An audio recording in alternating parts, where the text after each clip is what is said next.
Hello, my name is the Gaming Critic, where I review video games with no regrets whatsoever. Now, when you think of RPG open world video games, the first thing that comes into most people's heads is the Elder Scrolls series. Bethesda first started out the series with the first Elder Scrolls game, Arena, made in 1994, then moving on to Daggerfall, made in 1996, and then Morrowind, made in 2002. After the release of Morrowind, Bethesda immediately worked on the next installment, and 4 years later, the next Elder Scrolls game was released. With so much build up into this game, many gamers couldn't wait to get their hands on it.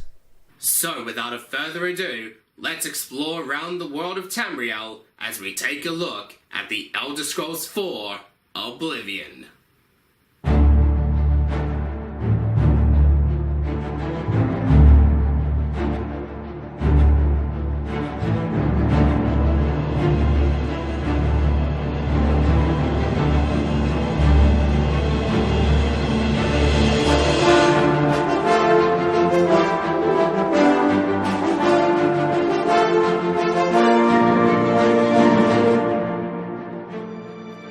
Published by Bethesda Softworks and developed by Bethesda Game Studios, The Elder Scrolls 4 Oblivion was released in 2006, and it was released on PC, PlayStation 3, and Xbox 360. Before we start, I just want to say that I'm not going to talk about Knights of the Nine and Shivling Isles DLC, because I'm reviewing the finished product of Oblivion, not for what it is today. And with that said, let's kick off the review with the story. We see our character in prison for committing an unknown crime. From there, we get the opportunity to create our character. This is all about finding what character fits your style. They all have different perks and special abilities, so choose wisely. Once you made your character into a parody of Justin Bieber, then we can start playing. We see Emperor Uriel Septon, followed by the Blades, tries to escape because the assassins have murdered his sons and he's next. Apparently the cell that we're in has a secret passage, so we can escape with them. From there is pretty much a tutorial, learning how to use lockpicks, using magic, crouching, and many more. What the fuck are you looking at? Eventually, we get cornered and Uriel Septon tells us to take the Amulet of Kings to Joffrey and find his last son. Find him and close shut the jaws of Oblivion. Roll credits. I've always wanted to say that. After escaping from the sewers, we finally get to explore. The first thing I immediately noticed was everything was colourful. Of course, if you play it now, it won't look as good as Skyrim, but back at its prime, it looks pretty spot on with the colours. When you play it, it feels like you're playing a game that's based on Lord of the Rings or something. Duh! Oblivion includes a fast travel system. If you found a type of area, you can always use fast travel so you don't have to walk to the same place all over again. The main cities, however, are already unlocked for fast travel when you start playing. They have improved on the AI. Each character has something interesting to talk about. You can persuade people to either like you or to continue with the quest. You could either play this little mini game or you could give them money, which saves a bit of time. Thank you, kind sir. The voice acting is well done, with the talented cast of Sean Bean, Lindy Carter, and even the legendary Patrick Stewart. You do have the option to continue the main quest, or you can complete other quests like competing in the arena, joining the Thieves Guild, or doing deeds for the Dark Brotherhood. You sleep rather soundly for a murderer. That's good. You'll need a clear conscience for what I'm about to propose. Only together can we turn him to the dark side of the Force. With some quests, your actions can determine the outcome. I'll only spoil one quest in this review. Just one. Before you challenge the Grey Prince into battle, you can help him find out who his father really is. Which of course, he's a vampire. Once you show him who his father is, he loses all hope for himself and calls himself an evil liar. Then once you actually get to battle him, this happens. What are you waiting for? Kill me.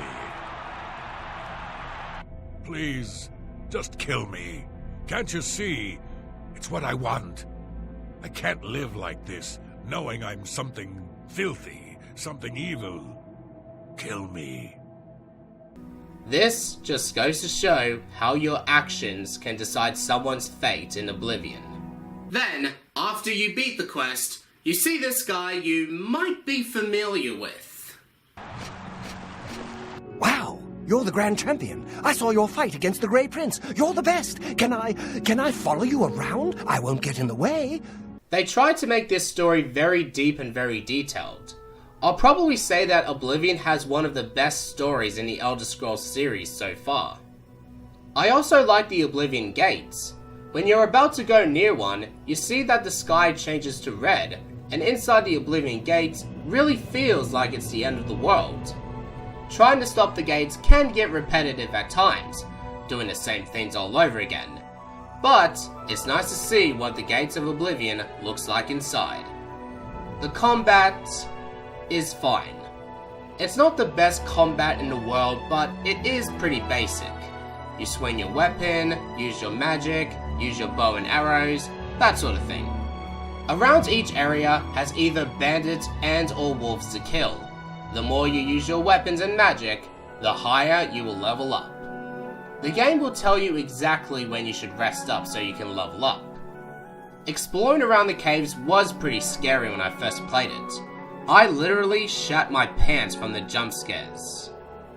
There's a map marker that tells you where to go, and to be completely honest, it distracts me every now and then, and unfortunately made me miss out some fine details and some cool items.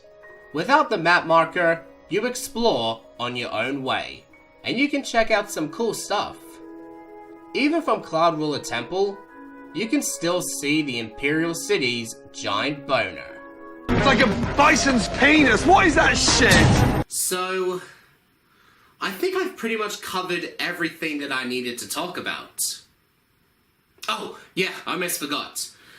In this game, you can turn into a vampire. And if you played this game before, you could probably agree that turning into a vampire is fucking shit. I was born 87 years ago. For 65 years, I've ruled as Tamriel's emperor. But for all these years, I've never been the ruler of my own dreams. I have seen the gates of Oblivion, beyond which no waking eye may see. If you have played role-playing games for so many years, Oblivion will impress you with its fine detail, a more focused story, and just exploring around the game makes it all worthwhile. And yeah, there can be a few bugs, and there can be some quests that are just not worth your time, but Oblivion really takes the role-playing experience to another level. And I'm not afraid to say that Oblivion might just be my favourite role-playing game so far. Since then, I've gotten to enjoy many role-playing games, and I'm glad I started with this one. The Elder Scrolls 4 Oblivion gets 8 out of 10. Stop! You violated the law. Pay the court a fine or serve your sentence. Your stolen goods are now forfeit. Time to return to the Crash Bandicoot series. Now, since I don't have a PlayStation 1 console, unfortunately I can't review Crash Bash. But what I can review is Crash Bandicoot, The Wrath of Cortex. This should be interesting. Thank you for watching this review, and if you enjoyed it, make sure to leave a like, share the video, and don't forget to subscribe. My name is the Gaming Critic, telling you to keep calm and keep playing video games.